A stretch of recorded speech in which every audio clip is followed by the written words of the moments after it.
On the news at 1, Independent National Electoral Commission enlightens stakeholders ahead of election. FCT administration builds teachers' capacity. And surveyors tax on professional growth using technology.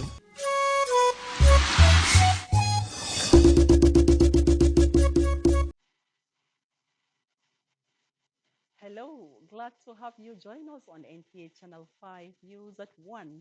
I am Blessing Mfulani. Remember to join our YouTube channel on NTA Channel 5 Abuja. And we start the bulletin by telling you that speakers at the opening session of a 3-day All Nigeria Editors Conference, ANEC 2025, the 21st of its kind of its series, want editors to see themselves not just as custodians of information and interpreters of events who shape public opinions, but as catalysts in promoting democratic governance, national cohesion, and development. Chine Woye reports. It was not just another meeting of the Nigerian Guild of Editors, but a national dialogue to chronicle their challenges, aspirations, and contributions to national development and cohesion. President Bola Ahmed Tinubu declared open the conference. We must ask ourselves, how can editors contribute to credible election, national dialogue, peace building, and inclusive governance? We are particularly delighted that the President is here. For the first time in our nation's history, a sitting President of the Federal Republic of Nigeria, His Excellency President Bola Ahmed Tinubu, is gracing the Nigerian Guild of Editors Conference with his presence. This is a powerful testament to the high esteem in which this administration holds the fourth estate of the realm. The President's presence reminds me of the long struggle and resilience that have defined the Nigerian press from the colonial days to our tortuous journey to democracy. Being a media person, being a press man, does not just give you powers, but it confers responsibilities. Imo State Governor and Chairman, Progressive Governors Forum, Senator Hope Uzodinma, speaking on electoral integrity and trust deficit, what Nigerians expect in 2027, noted that without electoral integrity, there can be no democracy. And for him, electoral integrity begins with editorial integrity. When your editorial framing treats every electoral challenge as evidence of systemic fraud, rather than contextualizing it within an imperfect but improving process, you are not being objective. You are making a choice, and that choice has consequences. Sultan of Sokoto, His Eminence Alhaji Mohammed Saad Abubakar, the Executive Director, News, NTA Headquarters, Ayo Adewuyi, and Prince Nduka Obaigbena, Chairman This Day and Arise Media Group, are among participants at this conference. Editors have been reminded that beyond the headlines and the deadlines, they have a duty to ensure that they speak the truth for the unity of Nigerians. In Abuja, Chinenye Nwoye, NTA News. And let's talk politics now. Ahead of the February 2026 area council elections in the Federal Capital Territory, the FCT Independent National Electoral Commission, INEC, has organized a one-day electoral risk management sensitization workshop for key stakeholders. The workshop held in Abuja brought together representatives of security agencies, civil society organizations, political parties, the media, and other partners to identify and address potential risks that could threaten the credibility of the forthcoming polls. Rosemary Multilang-Bilal reports. The INEC Resident Electoral Commissioner, FCT, Aminu Idris, has emphasized that managing electoral risks is key to delivering transparent, inclusive, and peaceful elections. The Commission has a mechanism or a system for identifying risk areas including areas of high risk of kidnapping or attacks or communal crashes. The whole idea is to proactively inform participants in the election and to bring out measures that will guide us in ensuring safe environment for the election. He added that INEC has put in place structures to mitigate risks, including deployment of security personnel, use of technology for results transmission, civic and voter education, campaigns and collaboration with stakeholders for rapid response. As we go closer to the election, the Commission is meeting with stakeholders, identifying areas of concern, and then mitigating them before the election. So this workshop is part of that effort. Participants lauded the initiative and commend INEC. They noted that the workshop will build trust among stakeholders and promote peaceful elections. This consultation we are seeing right here is very commendable. They should increase the tempo of the consultation, and then we should collectively, as Nigerians, have that understanding that the work of doing free, fair, credible, inclusive, and transparent elections is not just for INEC alone. It's also the responsibility of the whole of society. As soon as I got to the venue, I already saw a positive aura, which is an indication that the forthcoming election with this workshop will give us a successful end, so to say. The workshop is part of INEC commitment to zero tolerance for electoral malpractices and to guarantee credible polls in the area council elections. Rosemary Motelem Bilal, NTA News. Now, education, the FCT Education Resource Center City Library, in collaboration with Prezatura Publishers, has organized a pilot workshop for English literature and English language teachers in Abuja. The initiative is aimed at inspiring students to build confidence in themselves, communicate effectively, and engage meaningfully with social and cultural issues through the study of language and literature. Sandra Akeme reports. The workshop brought together English teachers accompanied by students from across schools in the Federal Capital Territory to explore innovative ways of teaching that go beyond the classroom. During an interactive session, teachers shared the challenges they face in schools, including large class sizes, limited resources, and students' reluctance to participate in class discussions. One of the challenges I face, and I think my other colleagues too will have the same problem. Students don't buy books, so please, I don't know how people can come into helping us. We discovered that as an English teacher, you are taking more than 100, like 150, 130. So it's a big problem for us, looking at the time and looking even in the classroom setting. Because it's more or less like teachers of literature, we don't have the license to compel them to buy this text. The FCT Education Resource Center and Prezatura Publishers say the pilot program will be assessed for possible expansion to more schools as part of efforts to strengthen English language and literature education in the FCT. We all know that without English, one cannot be able to get admission in university.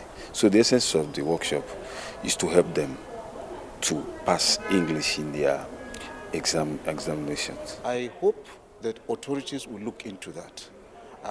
If there is anything I would love, this workshop to be able to achieve, is maybe improve the welfare of the teachers and the conducive learning environment in the FCT. They emphasize the need for educators to encourage learners to express themselves clearly, think critically, and relate classroom lessons to real-life experiences. In Abuja, Sandra Akeme, NTA News.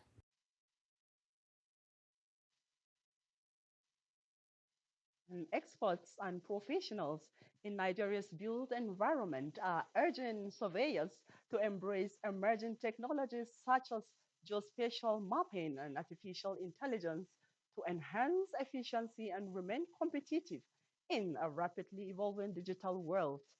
This formed the thrust of discussions at the third biannual general meeting and conference of the Nigerian Institute of Surveyors, FCT branch in Abuja.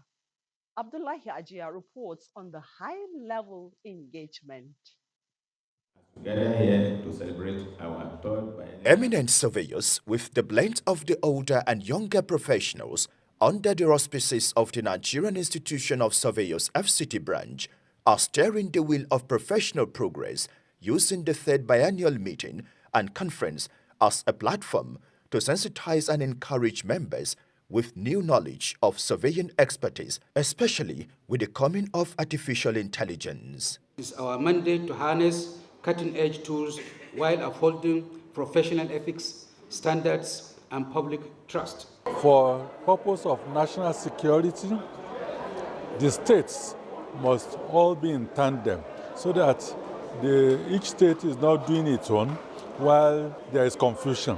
For us to benefit from current technology, Nigeria must be seamless. The team deals artificial intelligence and geospatial technology is out. We should try as much as possible to move with the new technology because this will enhance our practice and it will give us the room to deliver our job earlier than expected. You have scientific, then you have machines and other. Why is this important? Speakers in their presentations challenged members to be more competent and up-to-date using latest technology to advance practice of a profession described as noble. Surveyors being the first persons to be in any space that there will be any meaningful development, or to embrace this artificial intelligence as it regards geospatial data acquisition. It only makes you work smarter, not harder.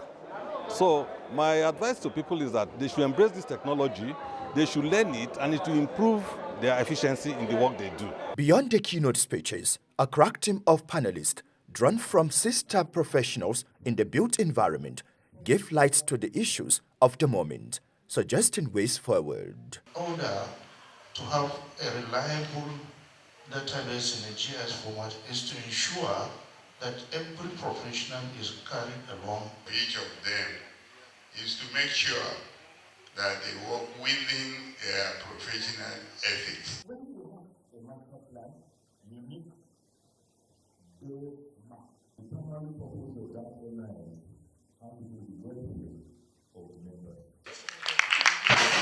Thank you very much, sir. Thereafter, members went into a technical session and a dinner to unwind, recognizing outstanding members' contributions to the growth of the branch. In Abuja, Abdullahi Ajia, NTA. And in line with global best practices, the College of Education Zuba is embracing technology to ease learning and teaching in the school. Provost of the college, Dr. Sulemundi, gave this assurance at the Medin International Conference organized by the Directorate of General Studies in Education, College of Education, Zuba, Abuja. Ramat Abdullahi reports. The conference, themed Exploring Emerging Technology in the Teaching and Learning of General Courses in Tertiary Institutions across the globe, seeks to break down the walls of the day classrooms and modernize education to enhance student participation and academic performance through tools like AI, mobile apps, and virtual classrooms. That this general studies is a study that has to do with general class, where we have a large number of students taking this course. Through this digital technology, we can now know how to manage the class, know how to, anywhere that our students are, we can reach them in the process of teaching. All the students in the college are our students, because no student graduates without passing all the GAC courses. So you can see that we are also a pillar as far as College of Education system is concerned in Nigeria. Provost of the college, Dr. Sulemundi, said the school is committed to adapting to digital age while cautioning against potential misuse of technology by students. We have been acquiring ICT tools, and because that is basic and very fundamental. Like tomorrow, we'll be training 50 persons on e-dome facility. This is also an e-learning platform where students can be taught in the classroom from wherever they are. Keynote speaker, Professor Ibrahim Yakubu Umar from the Federal University of Technology, Mina, calls for adequate funding to support technology in education. So by embracing innovation thoughtfully, fostering inclusivity, and grounding practices in evidence and ethics, tertiary institutions can transform general education into a powerful catalyst for lifelong learning and societal progress. Awards were given to individuals for their contributions to education. For the fact that this award is given to me, I think it's a challenge that everything I've been doing, that means I should do more of it.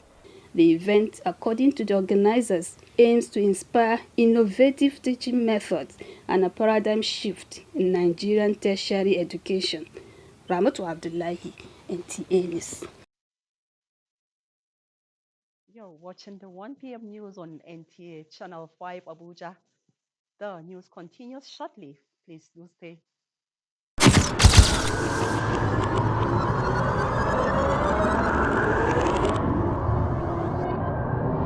Good evening. Glad to have you join us. Thanks for joining us on Weekly News Wrap. Thank you very much for having me. And it is on that note we welcome you to today's edition of the program. I will celebrate creativity, lasting impressions. There's no book stating that this is the role for men.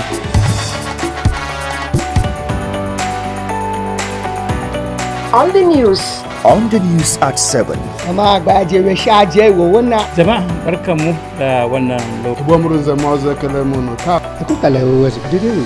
Unity Station NTA Channel 5 Abuja would say have a lovely day.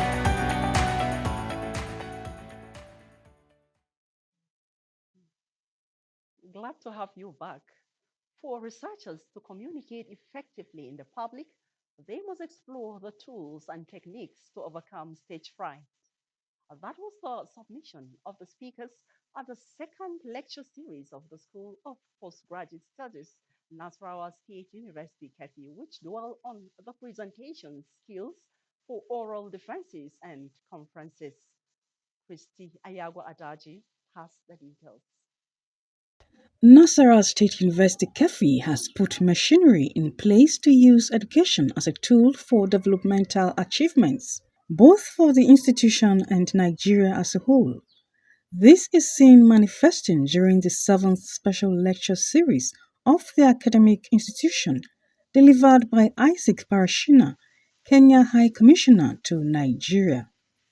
The envoy encourages the university to leverage on the gains of education by strengthening ties with other countries, most especially African nations, for mutual benefits.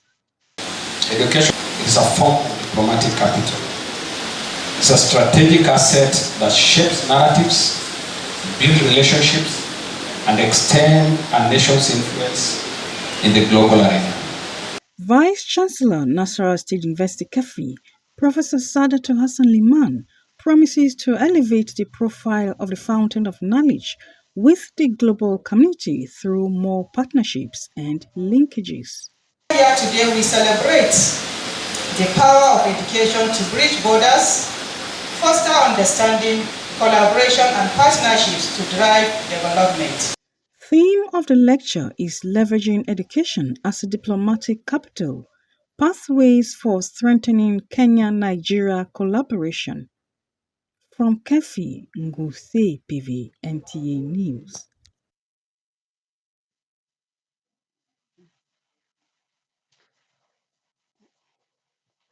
The Federal Road Safety Corps RS-71 FCT Sector Command Special Marshal has held its 2025 biannual sectoral workshop aimed at strengthening the capacity of volunteers officers for improved operations across the FCT. The 2025 edition focuses on enhancing security and safety strategies for special marshals. Correspondent Odiri Oboru reports. The 2025 biannual sectoral workshop of the Federal Road Safety Corps, ROS 7.1 FCT Special Marshal, brought together volunteers officers from across the territory to strengthen their skills in road safety management. The workshop emphasized personal safety, operational discipline, and effective response during traffic operations. Today's lecture will in no little way expose the special marshals to appropriate and adaptable strategies towards enhancing our safety on the job and reposition us to continue to contribute our quota towards fulfilling the mandate of the Federal Road Safety Corps. For us to come together on a biannual basis, this program is a biannual activity. It comes once in every 2 years, and it is for us to come together and, of course, review our activities over the years, plan for the future. Sector Commander Phyllis Teman urged participants to uphold global best practices of safety to reduce road crashes in the FCT. In the FCT, we are glad and we are blessed with the caliber of individuals that we have our special marshals. And they have been contributing a lot. I want to challenge you to continue to do more because the space out there is so large and we need to put in all that we need to put in so that our roads can be better. Which brings together men and women who have consistently demonstrated uncommon patriotism and selfless commitment to the cause of safer roads in our nation. Wobingora, in his lecture, reaffirmed the Corps' commitment to training special marshals on modern safety techniques, emerging road risk. Those of you who are very old special marshals, if you don't mentor the young ones, there will be a problem. You have to mentor them. Let them know what it takes to do what we are talking there. Somebody said life is not all about collection, but contribution.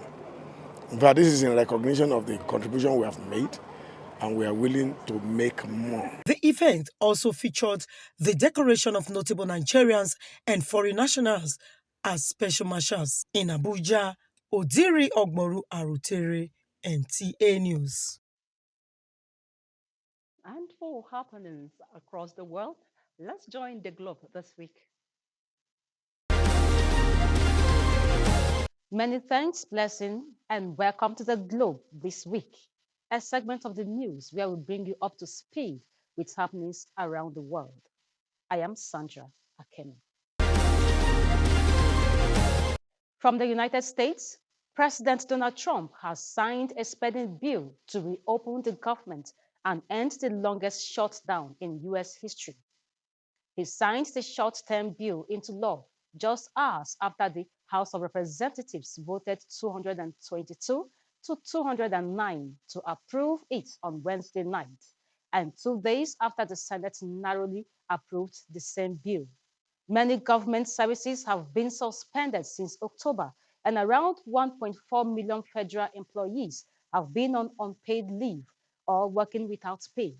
Speaking in the Oval Office, U.S. spokesperson said the government would now resume normal operations after people were hurt so badly from the 43-day shutdown. The Democrat shutdown is finally over thanks to House and Senate Republicans who stood together to get the job done. And in Pakistan, Pakistan's Prime Minister Shehbaz Sharif publicly accused India and Afghanistan of involvement in suicide bombing that killed 12 people in Islamabad during a National Assembly session in the capital. The attack took place in the middle of the day on Tuesday as the area was swarming with people. The bomber made several attempts to get inside the buildings before detonating a device next to a police car, killing 12 people and injuring 27. Pakistan has also accused Afghanistan of providing a safe haven and training to Tehrik-e-Taliban fighters, and heavy clashes broke out last month between the two countries. Islamabad में एक बहुत अंदोनाक वाकया हुआ दहशतगर्दी का.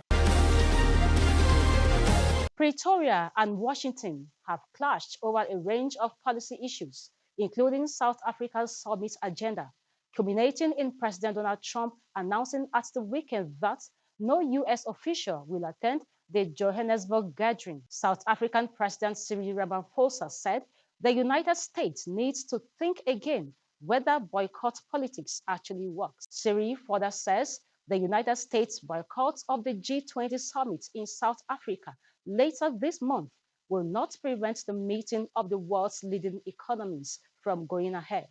We are not going to go on with the G20. The G20 will go on. All other heads of state will be here. And in the end, we will take fundamental decisions. And finally, at least 6 people have died during a crowd crush at a military recruitment event in a stadium in Ghana. Wednesday's tragic crush appeared to have been caused by an unexpected surge of applicants who breached security protocols and rushed into the gates, said a statement from Ghana's armed forces. 22 others were injured, including 5 who remain in critical condition. Thousands had turned up to Edward Stadium in the capital, Accra, with the hope of joining the military. Ghana has a youth unemployment rate of about 32%, the latest government statistics. That is it on the Globe this week. Blessing, it's back to you for the continuation of the news. I am Sandra Akeme.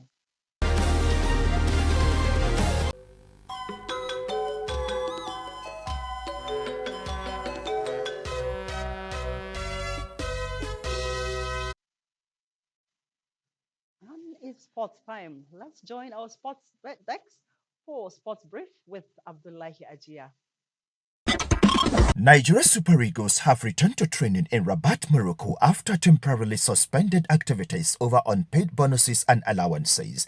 The dispute, which disrupted Nigeria's preparation for today's crucial 2026 FIFA World Cup African qualifying playoffs against the Panthers of Gabon, has been resolved following the intervention of the National Sports Commission. Team captain William Trust Ekon confirmed that the team is now back on track following the resolution reached, with the team now focused on today's match. Players boycotted training Monday and Tuesday following what they described as repeated unfulfilled promises from the Nigerian Football Federation (NFF) spanning several international windows. Nigeria's hope of qualifying for the 2026 FIFA World Cup lies in the team's ability to take their chances today before meeting either Cameroon or DR Congo for the sole slot. Meanwhile, Nigeria under-20 women's team, the Falconets, continued their dominance at the ongoing WAFU B Championship.